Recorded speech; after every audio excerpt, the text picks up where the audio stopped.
Bonjour tout le monde, j'espère que vous allez bien. Bienvenue dans ce nouveau vlog. On est lundi d'Action de grâce. C'est l'Action de grâce canadienne qui a lieu aujourd'hui, comme je viens de dire. Puis c'est ça, moi je ne fais pas vraiment ça, mais c'est journée de congé, que j'apprécie beaucoup quand j'étais salariée, mais là étant à mon compte, c'est comme moi le boss, il faut que je décide. Je me donne du congé, je me donne-tu pas congé. J'ai décidé que je me donnais pas vraiment congé, mais aussi que je me donnais congé. Je m'explique, c'est que j'ai beaucoup à travailler sur le projet de rédaction dont je vous parlais dans mon live. Si vous voulez savoir c'est quoi, il faut regarder le live. Je fais ça comme ça. Ouais, j'ai comme donné un ou deux scoops dans le live. Puis, ouais, il faut que je travaille là-dessus. J'ai pas mal fini, mais tu sais, il faut que je révise des choses, faire des petits tests en tout cas. Puis, je vais aussi juste regarder des films. Puis, il faut aussi que j'organise des petites choses dans la maison, de la petite house admin, faire des scans pour ma comptable, des choses qui sont pas super en vlog. Fait que je sais pas vraiment ce que je vais vlogger. Je pense que ça va être des petites jasettes ici et là au fil de la journée, des petits moments ensemble. L'Action de grâce au Canada, c'est plus dans le Canada anglais. D'après moi, parce que j'ai quand même beaucoup d'amis qui ne font pas en tout. J'en ai plusieurs qui font des soupers de famille ou des Friendsgiving où ils invitent leurs amis, tout ça. Moi, je suis jamais allée à un party d'Action de grâce, en fait. J'ai été 2 fois à des soupers d'Action de grâce dans des restaurants qui avaient des menus spéciaux d'Action de grâce, mais tu sais, c'est pas pareil. Puis c'était très bon. C'est de la nourriture qui ressemble à la nourriture de Noël, là, au Canada. De la dinde, puis des pâtés au poulet, des pâtés à la viande, différents plats, potluck, tout ça. Mais comme dans ma famille, on n'a jamais fêté ça, j'ai comme pas le réflexe moi-même d'organiser rien, ni même de m'intéresser à ce qui se passe. Fait que c'est juste une journée relax. Je prends quand même toujours le temps de me dire qu'est-ce qui me rend reconnaissante dans la vie, parce que Thanksgiving, c'est ça, c'est dire merci, c'est rendre grâce à ce qu'on a reçu, tout ça. Puis ça peut être les choses les plus simples ou plus compliquées. Donc moi, je suis reconnaissante pour mes proches, ma famille en santé, mes amis, mon chat Kiki, de vivre dans un pays où je me sens en sécurité, d'avoir les moyens de vivre la vie que je veux et de pouvoir donner à d'autres, de pouvoir avoir un lien avec les gens qui m'entourent, de me sentir dans une communauté aussi. Merci à ma communauté aussi sur le web, des gens que je connais pas nécessairement dans la vraie vie, mais que j'apprécie au quotidien parce que ça fait vraiment une grosse différence dans ma vie, donc je suis reconnaissante. Une chose pour laquelle je suis reconnaissante à 200% cette année, c'est ma santé qui va vraiment mieux depuis 1 an. Depuis, tout a commencé quand j'ai commencé de la thérapie, là, 1 an maintenant, ça a fait 1 an. Puis je vais vous en parler plus en détail dans une vidéo en novembre là, de tout ce que j'ai fait pour ma santé dans la dernière année. Parce que je voulais que ça fasse du temps, tu sais, qu'il y ait du temps qui ait passé, puis vous parler de comment j'ai vécu ça, les changements, tout ça. Parce qu'il y a quand même eu des changements dans ma vie positifs, puis je suis très reconnaissante pour ça. Il n'y a rien de dramatique qui s'est passé, c'est juste que suite à la thérapie, j'ai fait des changements dans ma vie, j'ai été voir d'autres médecins aussi, régler des petits problèmes, régler des choses, puis au jour où je suis aujourd'hui, je me suis jamais sentie aussi bien, puis je suis très reconnaissante pour ça. Si vous venez de vous joindre à moi, bonjour, abonnez-vous si ce n'est pas déjà fait. Vous pouvez aussi activer les notifications, comme ça, si je fais des lives, j'en fais chaque semaine. Je n'ai fait un la semaine passée, mais je vais en faire un autre cette semaine. Mais vous allez recevoir une notification, parce que des fois, les gens ne le savent pas. Je le dis sur les médias sociaux ou dans l'onglet « Communauté » de YouTube, mais tu sais, notification, ça arrive direct dans votre boîte à lettres si vous avez mis les bons critères. C'est à vous à mettre les paramètres aussi. Sinon, vous pouvez me rejoindre sur TikTok et sur Instagram. Comme d'habitude, je vous dis toujours ça parce que on essaie toujours de grandir notre communauté de manière organique avec des gens qui s'intéressent à nous. C'est bien mieux que d'avoir une vidéo virale avec du monde qui arrive, qui débarque, puis qui reste pas vraiment, ou tu sais, qu'on ne sait pas trop s'ils vont s'intéresser à tout ce qu'on fait. Je remercie donc vraiment les gens qui m'accompagnent sur mes plateformes. Puis là, Noël s'en vient, on va avoir du fun. Honnêtement, là, je peux-tu vous faire une confidence? J'ai déjà le goût de ranger mes décorations Halloween. J'ai déjà le goût de ranger l'automne. C'est pas drôle parce que j'ai vraiment le goût de commencer à sortir le stock de Noël. Mais là, je me dis, Eve, attends au moins au 25 octobre, là. Mais je les aime, mes décorations en plus. Fait que je sais pas pourquoi j'ai ce feeling-là. Je les trouve belles, ils me font du bien, tout ça. Mais on dirait que je suis déjà rendue dans le reste parce que c'est ma période. Vous savez, moi, je suis mère Noël, là. C'est le moment où je suis le mieux dans la vie aussi, là. Je suis entourée de lumière. Je fais Vlogmas puis tout ça, donc j'ai hâte. J'anticipe. Et là, c'est ça. J'allais faire un petit to-do de ce que j'ai à faire. Ça va me garder motivée. J'allais me faire un bon café. Puis on commence la journée.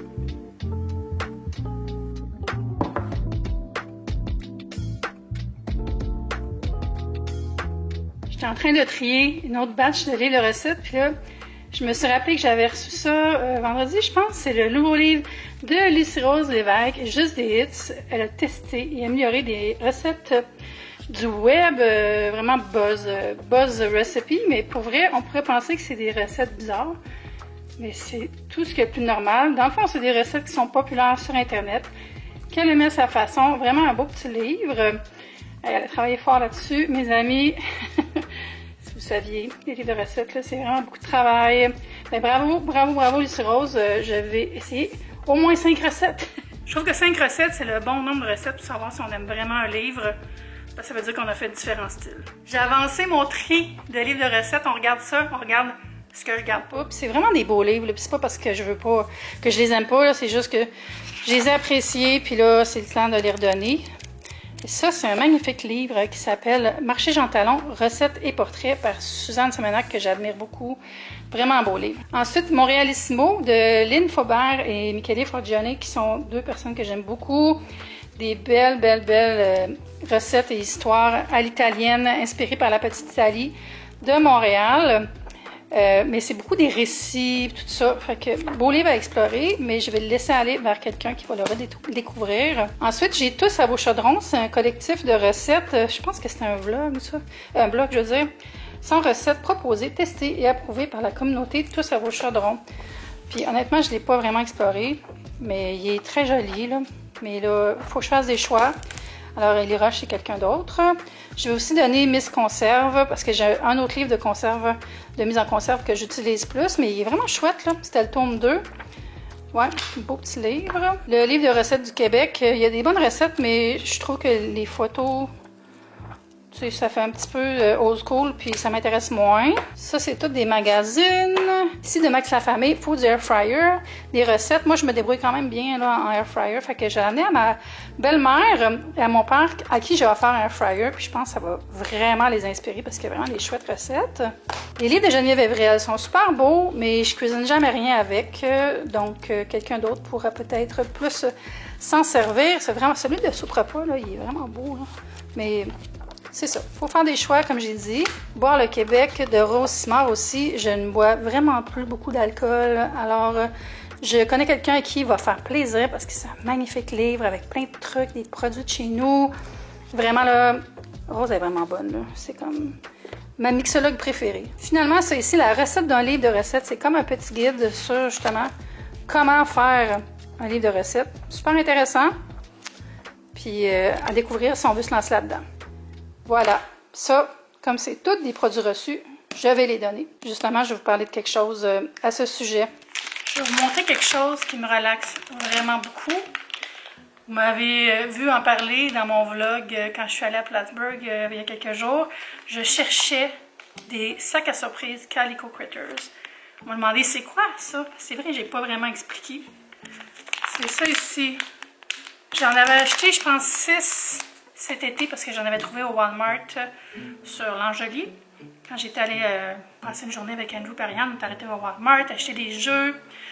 Parce qu'on fait ça des fois, on s'achète des jeux, puis on vient ici, puis on fait des Legos, on colorie, puis on regarde des films en même temps. Bref, j'avais failli acheter la caisse à ce moment-là, parce que c'est rare, j'ai de la misère à les trouver. Andrew m'avait dit, calme-toi, puis j'en avais acheté 6. C'est pas super cher, là, mais c'est quand même une folie. C'est quand même quelque chose qui est un peu futile, mais c'est quelque chose qui me fait du bien.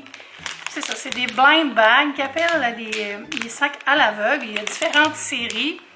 Celui-là, c'est la série de fêtes de cuisine pour bébés. Baking Babies Party Series. Il y en a 8. Puis il y en a un qu'on ne sait pas c'est quoi. J'ai déjà lui, le petit lapin dans un gâteau roulé. Puis le petit ours. C'est un ours? Un ours ou un chat? C'est un ours. Avec un cupcake sans noix. Alors, je vais en ouvrir un avec vous. Je pense que ça prend des ciseaux, par exemple, parce que je pense pas que je suis capable d'ouvrir de même. Ouais, mon exacto était pas loin. Donc, c'est ça, je cherchais ça au Walmart, puis il n'y en avait pas. Puis là, je suis allée voir en ligne, Walmart Canada, il y en a en ligne. J'aurais pu me commander une boîte. Mais ça fait partie du fun de les trouver en magasin. Alors, peut-être j'aurai un double. Peut-être que j'aurai un nouveau. Il va être emballé dans du plastique, mais on va voir quand même c'est quoi. Ah oui, je l'ai déjà. Ah non! Je pensais que c'était le petit roulé parce qu'on voyait le roulé ici. Je l'ai pas! Je l'ai pas! Oh, il est trop cute!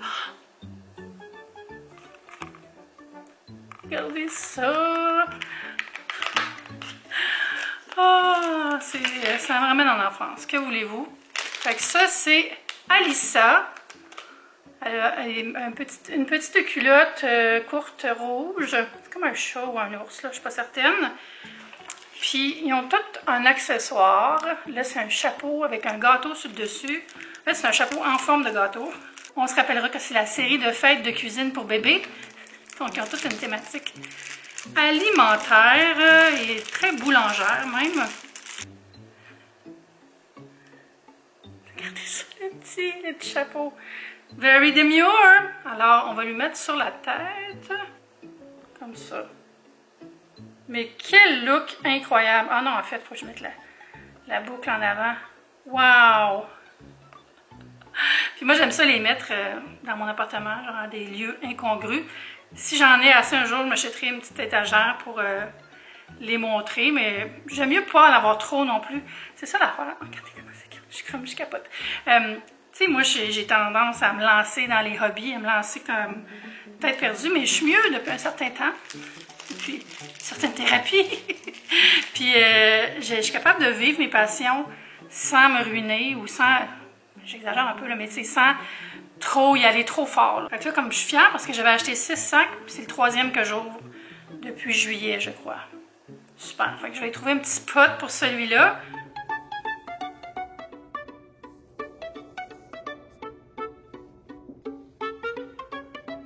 Sinon, il y a un sujet super intéressant sur Reddit, sur Influence Québec, le subreddit qui parle d'influenceurs. Ça parle des influenceurs qui revendent leurs trucs reçus. Puis ça, c'est un sujet que je vois souvent, qui est controversé. Puis pour différentes raisons, il y a des gens qui disent, ben là, tu devrais pas vendre des choses que tu as reçues en cadeau, tu sais, ça se fait pas. D'autres qui disent, c'est bien correct, là, tu l'as eu, c'est à toi, tu as le droit de faire ce que tu veux. Puis à cette question-là, est-ce que c'est correct de revendre des trucs reçus? Il y a plusieurs types de réponses, en fait. Puis moi, je peux vous donner mon point de vue en tant que personne qui fait ça dans la vie. C'est sur ça quelque chose que tu n'as pas demandé, puis qui est un genre de cadeau de relations publiques d'une marque. C'est sûr que, selon moi, c'est pas vraiment de bonne loi de revendre ça. Parce que le but pour lequel la compagnie te l'a envoyé, c'est pour que tu l'essayes, pour que tu en parles, puis éventuellement pour que tu adoptes le produit si tu as aimé ça. Donc, si l'influenceur reçoit un produit, dit « Ah, c'est donc bien formidable » et le revend quelques semaines plus tard, moi, je trouve ça vraiment comme déplacé, ça se fait juste pas. Tu sais, tu l'aimes-tu ou tu l'aimes pas? En même temps, on pourrait dire, tu peux l'aimer puis t'en as pas besoin et t'en départir. C'est mon avis à moi, mais sur soi, un truc de relation publique d'une marque et que tu veux pas le garder, que tu veux que ça sorte de chez vous, donne-le à des gens, donne-le à des abonnés, donne-le à des proches, tout ça. Si le produit reçu faisait partie d'un contrat, ben il faut voir ça comme un paiement, si la personne fait bien les choses, évidemment. Parce que quand on reçoit des articles en contrepartie de travail, il faut le déclarer, il faut aussi payer des taxes dessus. Par exemple, le sofa que j'ai dans le salon, c'est un sofa que j'ai reçu de Structube en échange de faire des publications et d'en parler dans mes médias sociaux, sur mon vlog, tout ça. J'avais plusieurs livrables et à l'époque, ça c'était en 2007 je pense, j'avais produit une facture comptable et à la valeur du montant de ce que j'avais reçu, il fallait que je paye des taxes là-dessus. Donc, si l'influenceur reçoit un produit qui vaut 1000 $, il faut qu'elle paye la valeur des taxes TPS, TVQ sur la valeur du 1000 $. Donc, il faut calculer ça dans nos taxes et le payer. Donc, des fois, c'est pour ça aussi qu'on va dire non à certains envois. Tu sais, si quelqu'un veut m'envoyer une machine à coudre, là, puis je ne vais jamais parler de ça, ben, tu sais, quelqu'un dirait peut-être « Ah, ben, je vais la prendre puis je vais la vendre. » Mais non, parce que si tu as des livrables, c'est de la job, il faut que tu payes des taxes dessus, il faut que tu payes tes impôts sur la valeur aussi. Tout ça m'amène à dire que si justement tu as payé de l'impôt et des taxes, bien c'est comme recevoir de l'argent, c'est un paiement, c'est à toi, c'est pas des relations publiques standards, des envois de gifting, tout ça. Donc si toi, tu veux le vendre, c'est absolument correct. Moi, j'ai rien contre ça.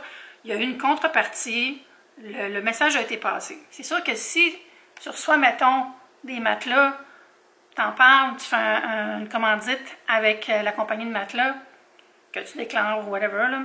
Puis 2 semaines après, tes matelas sont rendus sur Kijiji, sur Facebook Market. Mais là, il y a un risque que les gens te prennent pas vraiment au sérieux. Fait que tu as bien le droit de les vendre, là, mais ça va affecter les influx karma, mettons. C'est sûr que c'est facile de vendre puis que personne s'en rend compte. J'en connais du monde qui ont des comptes Facebook qui c'est pas leur identité puis qui vendent des choses là-dessus. Là. C'est pas rare, je vais vous le dire.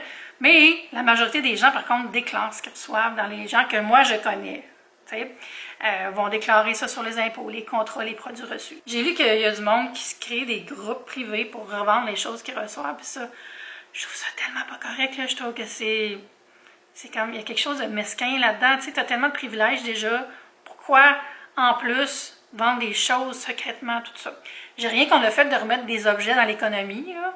Tu sais, puis quelques années plus tard, c'est correct, là. Mais tu sais, systématiquement, tout ce que tu reçois, t'en prends puis tu le vends, là. C'est comme une business weird. Tu sais, j'ai rien contre quelqu'un qui va vendre ses vieux parfums ou des vêtements dans une vente de garage, tout ça, ou même sur Poshmark, ou en tout cas les applications de revente, mais pas dans les 2 semaines qui suivent. Moi, personnellement, puis c'est vraiment personnel, là, je suis pas meilleure qu'une autre, là, mais je suis plus à l'aise de juste donner quand c'est des choses reçues. Tu sais, quand j'ai fait le tri de mes parfums, je les ai donnés parce que c'était principalement des parfums reçus. Donc, j'avais fait un beau gros sac de parfums, là, puis j'ai donné ça à une de mes amies. Puis, j'ai fait le tri de mes vernis à ongles aussi, puis la majorité, c'est des vernis reçus. Très grand, à 99%, parce que pendant un bout, au PR, ils m'envoyaient tout, puis ici, puis tout. C'est juste souvent des choses que j'ai même pas payées comme ça, puis que j'ai pas payé d'impôts là-dessus, parce que c'est des mini-envois là, qui sont dans la zone grise, on va dire. Là.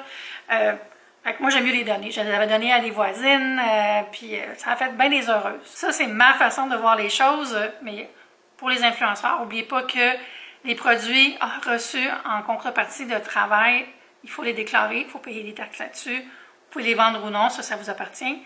Les produits reçus en termes de cadeaux, de relations publiques pour des campagnes, des lancements, tout ça qui sont envoyés à plein d'influenceurs, c'est pas de très bonne loi de les revendre parce que le but avec l'envoi par la marque aussi, c'est que vous de l'intégrer dans son quotidien et tout ça. Fait que le mieux, si on veut pas l'intégrer dans notre quotidien, c'est de le donner à d'autres personnes qui vont en profiter. Je suis en train de perdre ma voix, j'aurais aimé ça faire une vidéo plus longue, mais j'ai de la misère à parler ce soir. Fait que j'ai fait une petite tisane au miel, relaxé. Il est quand même rendu l'heure de relaxer. J'ai bien travaillé aujourd'hui, j'étais concentrée. Ça a bien été. Fait qu'on va se dire à bientôt pour une prochaine vidéo. Merci d'être là. Bye!